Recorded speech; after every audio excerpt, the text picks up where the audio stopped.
be about your competitive edge. That's important. It will always be about your competitive edge. People have options. What puts you higher and above others? And it does not have to be complicated. That competitive edge is important. It doesn't need to be complicated. You are welcome to another episode of Empowerment of Purpose podcast. It's always a pleasure and an honor for me coming your way every single time. Thank you so much for being part of our community where we learn together and empower ourselves so we can fulfill our life's purpose without stress and without struggle. My name is Anthony Yemi Arasami. We have been talking about the power of first contact, the power of first contact. Something, like I said in the first episode, very simple, yet so powerful that you and I really cannot afford for it to go wrong. We cannot afford for it to go wrong at all, because if it does, it can be very difficult afterwards. So you really want to do everything within your power to make sure that the first contact that you are having with someone, with a business, with an organization, that it goes well and it does not go wrong at all. It is the sum of, or the total experience, someone has the moment they encounter you or your brand. Yeah, it's the total sum of their encounter with you. If you missed episode 1, I strongly recommend it. Please watch it, listen to it for better understanding. Like, share, and always subscribe, please. I said in that episode that first contact is about a principle, described by the experts as primary effect. The primary effect. Apparently, what it means simply is that people will remember the first thing they experience more strongly. The first thing that people experience, they will remember it more strongly than what comes afterwards.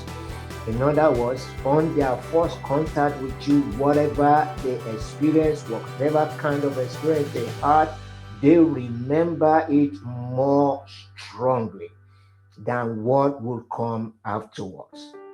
See, first contact is all about having a competitive edge. You and I having a competitive edge above others. You need to understand that what you are bringing or trying to bring to the table, whether in relationship, in business, in professional settings, entertainment, whatever the settings may be, in whatever space that it may be, you need to realize that what you are trying to bring to the table, you are not the only one that can bring it. That is so important. We need to begin to understand that this thing that I'm trying to bring to you, I'm not the only one that can bring it. Every now and again, I do watch the Shark Tank, and I see people come up with various innovations, beautiful ideas, and the sharks, because they have seen a lot of different things, usually come and say to the presenters after they have pitched that, look, what makes yours different to this X and Y that is already on the market? And so if the presenter is not able to show the sharks what gives them that competitive edge, you know what? The sharks don't budge. There's no amount of, what comes afterwards that can convince them in most cases. So you have to understand that whatever it is you are bringing or you are attempting to bring to the table, you are not the only one that can bring it. There's so many others already on the market who can bring the same. So, what is the key point here? The key point, in my opinion, is that people have options. The sooner you and I realize that and recognize it and embrace it, that people do have options, the better we will do. I've seen businesses that are dealing with other people as if they are doing them a favor. No, you are not doing the people a favor. Customers makes every business. It doesn't matter what sector you are in. You need the customers. Without the customers, your product, your service is of no use. And so people do have options. They do not have to deal with you. So if I realize that they do not have to deal with me, then I have to work on making sure that I have that something that gives me that competitive edge. What is that competitiveness that gives you the edge over other people? Yeah, that's a food for thought. If your first contact, for instance, is professional, here's what people will always expect. They will expect competence from you because this is a professional level of professional dealing. They are going to expect for you to be competent. If your first contact is warm, WARM, people feel safe with you and they open up to you because you are warm towards them. They feel safe.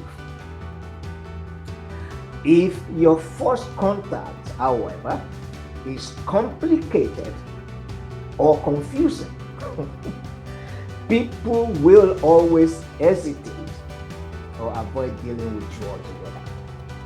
Because you are making a presentation to them, you are coming across to them in a complicated and confusing manner. So that makes them to hesitate and avoid at all costs dealing with you. Now, let's look at first contact in different contexts. First contact in different contexts. Yes, different contexts because it is applicable in every context of life. Just as, you and I know, somebody is a father or a mother, that makes them a parent. And they are also an employer or an employee. And so they are family members. They have customers, they have clients, and so it's the same person. So that's the reason why we want to sort of look at first contact in different contexts. Because a hiring manager meeting you for the first time is a hiring manager that is meeting you for the first time. Just as you have that hiring manager, you also have a client that is probably calling you or landing on your business brand page or your social media page. So either they're calling you, either they're meeting you for the very first time. It doesn't matter what mode or format. They are having a first contact with you. In the same way, just as you have a financial institution deciding whether or not to take the risk with doing business with you or your brand, or a client is deciding whether or not to trust you, or even someone deciding if they want to be your friend. Either way, it's all first contact. And so it's very important that we handle this first contact very, very well to make sure that what comes or happens afterwards does not go south. So important. But then in all these contexts and more, first contact will always set the tone. It sets the tone. Yes, it does. And I believe I've said it, maybe not in many words, but I've said it during the course of this topic, either episode 1 or episode 2. You must have heard me mention it one way or another. It sets the tone and determines what comes afterwards. Listen to me, friends. It is and will always be about your competitive edge. That's important. It will always be about your competitive edge. People have options. What puts you higher and above others?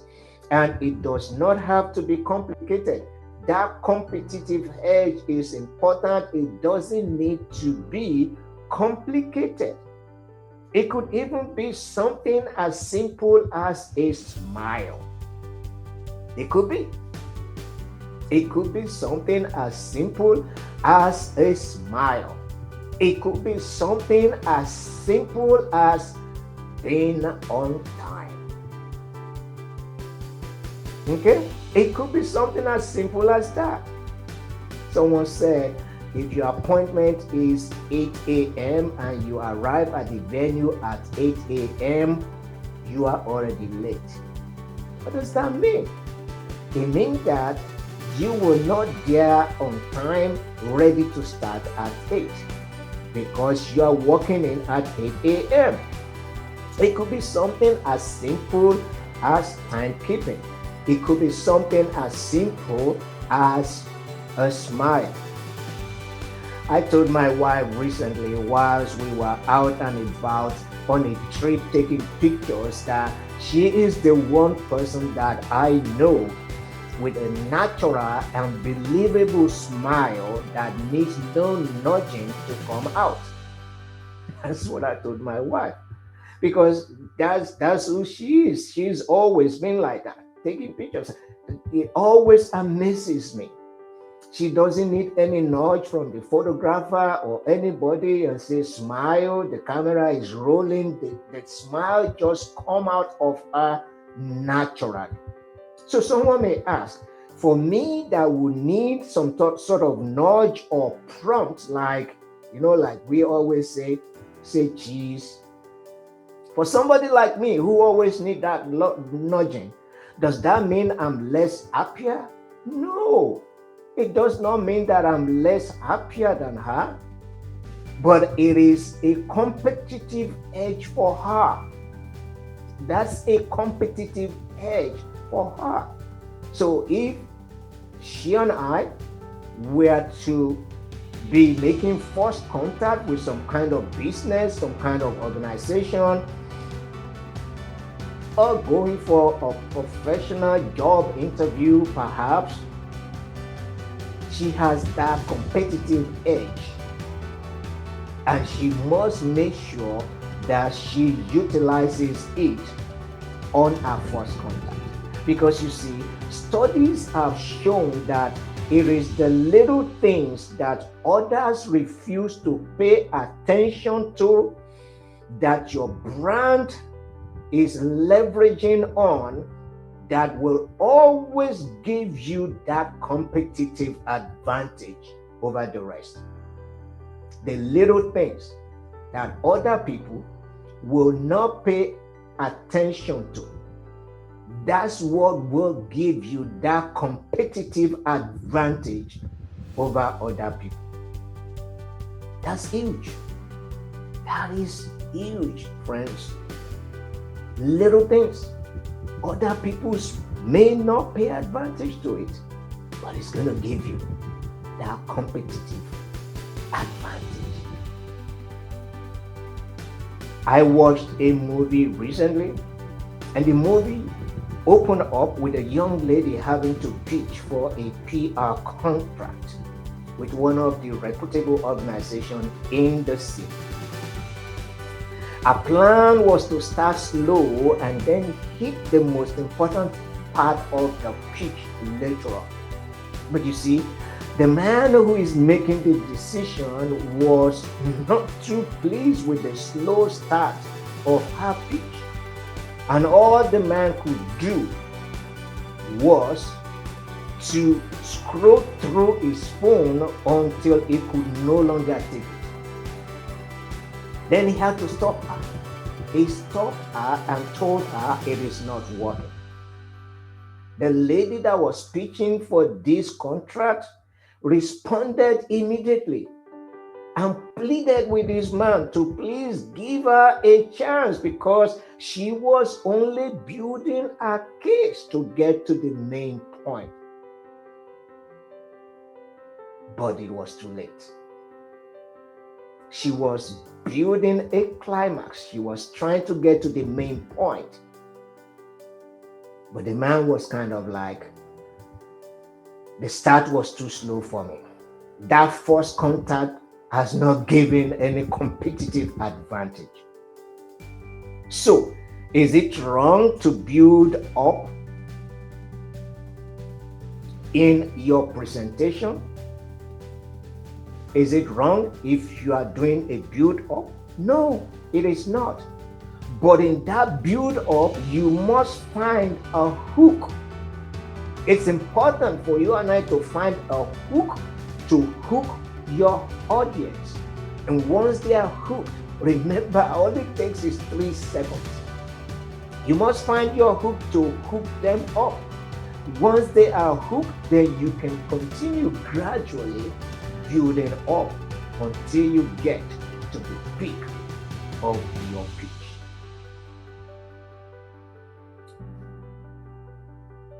So, I am going to stop here and we will pick up on the next episode as we continue to look at various contexts of these first contact that we are talking about. We'll look at it in the area of business, professionalism, and so on and so forth. We'll look at it and we'll pick up from here next time. I would like to thank you so much for your time again today. Again, it's always an honor and a pleasure for me coming your way. Thank you again, and I'll see you again. Thank you.